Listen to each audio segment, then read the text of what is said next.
The questions will start right here in the front row. Hey, Kalen. Jonathan Hoppy with WBRC in Birmingham. You've mentioned trying to up the physicality for the upcoming season. What does that process look like in the offseason, and how do you hope to see that play out in the fall? Yeah, I think first of all, I want to say that I think there's a lot of physicality within our team. I think there's just areas where it can be seen and felt more. And I think, again, a lot of it has to do with execution. But we have a lot of physical players. Right now, the things you're controlling are the bodies, right? The explosiveness, the strength that guys have. And that's where our guys are really. I think there was a part earlier in the season where or earlier in the winter where we were, kind of coming together with a lot of new faces and understanding, where we were truly at. And I think not only have we closed the gap, I think we've started to separate ourselves from what, at least a number standpoint, what that's supposed to look like and has looked like with past teams, whether it be here or just our experiences and understanding what teams look like across the country. Front row. Coach, WAFF Huntsville, Kaylee Tingelstad. The quarterback room, obviously big question this offseason. How is it looking for you right now and just having that competition between those two guys? Yeah, between Austin Mack and Keelan Russell, two guys that we have a lot of confidence in. They both have a lot of similarities. I think probably when you look at their effectiveness as a passer, I think things that they don't have are just the number of reps in game experiences. And so there's a lot of things that are similar about them. Their styles are going to be a little different, right? You got at least 6'6", and Keelan's not short; he's 6'3". So they're both taller quarterbacks. Austin probably a guy who knows the offense inside and out. We're trying to make sure he doesn't make it and overthink things. Not that he is, but just making sure that he keeps it simple, like he can, and execute play fast with his teammates. And Keelan, I think, has come a long ways. Him knowing, and he's made the comment, him knowing what he knows now compared to what he knew a year ago. And that's expected. That's expected from both ends of it and what you see in each guy. Stay on the front row. Hey, Coach. Lindsey Bonner, WAKA out of Montgomery. Kind of backing off that first question about the physicality, what do you say to the naysayers and maybe also to people that say Alabama's not the standard in the SEC anymore? What do you say to those people to silence them and say, we are still the standard here? Well, for us and this team this year, we have to go out and we have to get the job done. We got to go out and prove it. I think you can look back to last year and you don't just accidentally win 7 out of 8 games in the league, go to a conference championship, win a playoff game on the road without having a resiliency of toughness, both mental and physical toughness about you. But we understand also that there's an expectation that is different at Alabama, and we signed up for that. We're all about that, and we want to continue to push to make sure that we reach the expectations that we have, first of all, internally. And I think that will help everyone else that is the diehards and our fan base appreciate what these guys are doing, the work they're putting in, because they are definitely doing that. These are guys that have high character, that want it bad, that want to continue to carry on the tradition of the program here at Alabama. Stay on the front row. Trevor Denton with Way 31 in Huntsville. Just where have you seen Ryan mature over the last 3 years since coming in as a 17-year-old freshman? The maturity that he had when he came in far exceeded what I could have imagined. But I think the experiences that you just naturally go through are what have led him to being able to take the next steps. It's easy when it's going well. But, when you have some adversity, and especially when you're highlighted like he is, there's just, we're all human, right? And, him being able to stay strong, continue to focus on what he needs to improve on, but what he can control is just so impressive. And, one thing that he's just been able to do this year that it wasn't because he wasn't trying to do a year ago, but between being healthier this year in the offseason and also understanding his body better, and actually a year older too.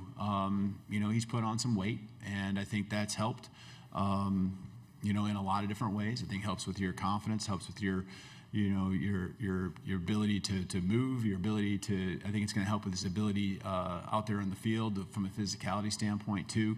And so he's just worked extremely hard. He's been as locked in as you could ever imagine. I hope our people appreciate that about him because there are a lot of eyeballs on him. He signed up for it. He's great with it. He embraces it. He gives them of everything he has to his teammates. He gives everything he has to the people that he comes in contact with. I love the guy. I'm so glad he's on our side.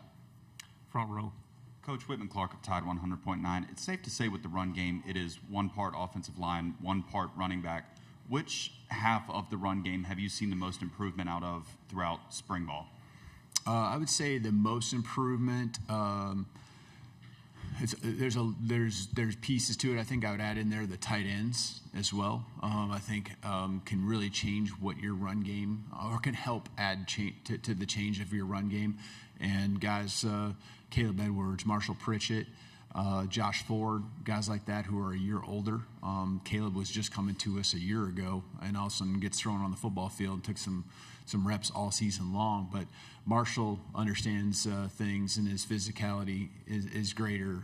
Josh brings that demeanor.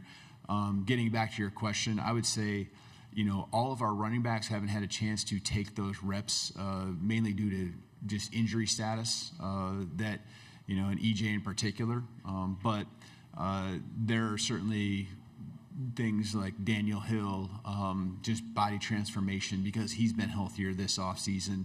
Kevin Riley continuing to grow and get bigger. I think those areas have happened, but I would say that the offensive line is the area where I've seen just us improving. Again, we got to go out there and prove it. Our guys know that. But right now, all we can do is focus on where we're at, and that's the summer months. These guys putting in the work individually. We put the pads on here in just a couple weeks. Front row and then pass it over. Okay. Ryan Fowler, Tide 100.9 in Tuscaloosa. Coach, we talk a lot about different positions, but I want to ask you to break down your special teams, kicker, punter, and return specialist. Yeah, kicker between Talty and Lorcan Quinn. I know we have talented players. And I think, and Connor is an extremely talented player. He just, consistency at times. And again, he made, I think, the harder kicks at times throughout the year, which shows his ability level and also his ability from a mental standpoint to recover. And now he's just really honed in on making sure that, he's more consistent and steady. Lorcan has all the tools as well. Distance, accuracy. He's older. Can't say he's got more experience being in stadiums like he's going to face in the SEC. So I think that's going to be something that he'll have to work through. But both of them, I feel, have that ability, and we'll have one. A guy that can get the job done. The punter situation will be new. We got some guys between Adam Watford, Alex, and Anderson that are all guys that have legs that can get the job done. And then, from a long snapper standpoint, we have a good competition there and guys that are more than capable to get the job done. Front row. AP Stidham, AP as we see it. Coach, you mentioned quarterbacks are both capable. In your coaching conversations through the years, have you ever discussed playing two quarterbacks? And has that been something you may consider? And if not, why not?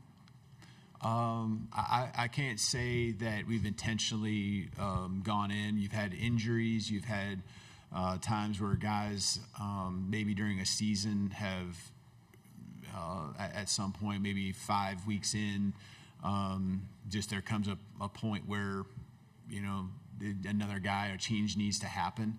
That happened one time.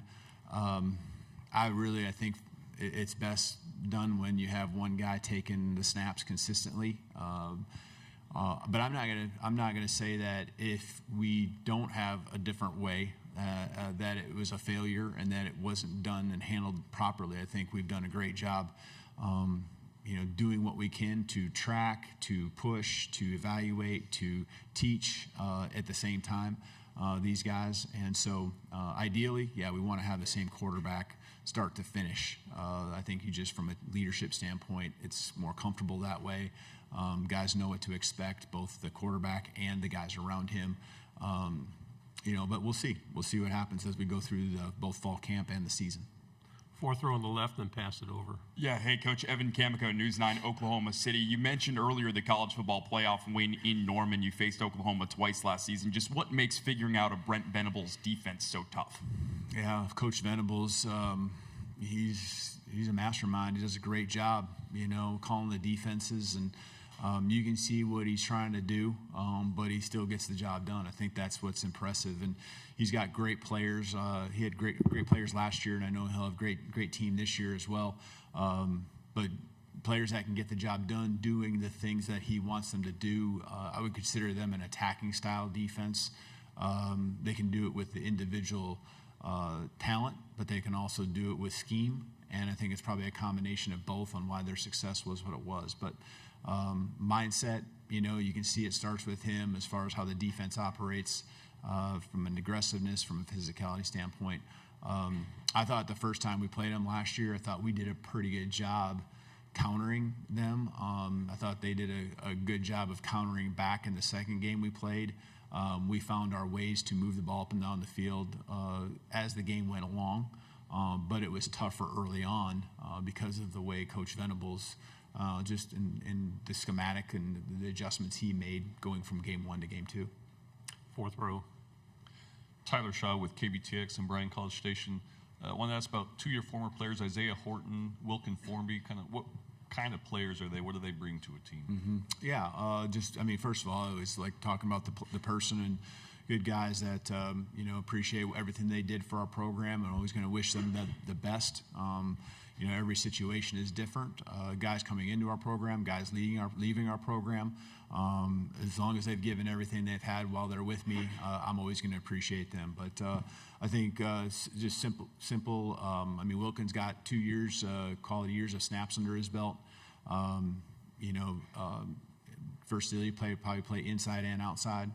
Isaiah, long, big catch radius. Can make those plays. Made a lot of plays down in the red zone for us last year in some big games. Fourth row. Hey, Coach, Cameron Lejeune, WAK out of Montgomery, Alabama. There's been some conversations about potentially eliminating conference championship games in this league and others. You guys beat Georgia in the regular season last year and lost him in the SEC championship. With that experience, and do you think that maybe that conference championship does more harm than good? Probably every situation is different for us and the moment we were in. And I think Georgia was in the same situation as well, from just the grind of the season, maybe a position group or two that had been hit with the injury bug and just how that could impact you. So I'm not saying that, woe is us, and that wasn't the case. I understand that they had gone through the same grind we had and had some injuries as well. But, I think the conference championship is a great thing, and I know I wanted to win it really bad. We sold out to it the best we could. We had to adjust a little bit that week with just who we had available to us. But again, it was something we really wanted to win, and it'd be unfortunate to not have it moving forward. But understanding the landscape of what we are in, when you look at playoffs, there's only so many weeks to play these games, and I know there's conversations to try to figure out what the best solution is, and that's above me. Last question, third row on the aisle right here, if you can get the microphone over. Hey, Coach. Steve Moulton, 97.7 ESPN The Zone out of Huntsville. The last game in particular that we saw in the Indiana game, and how much, I realize every team is trying to make their own mark, but how much did that game fuel the offseason, in particular for this squad? Well, I think it gives you the benchmark of what, I talked to in the big session about the bar, right, and where the bar's at. You understand what that looks like.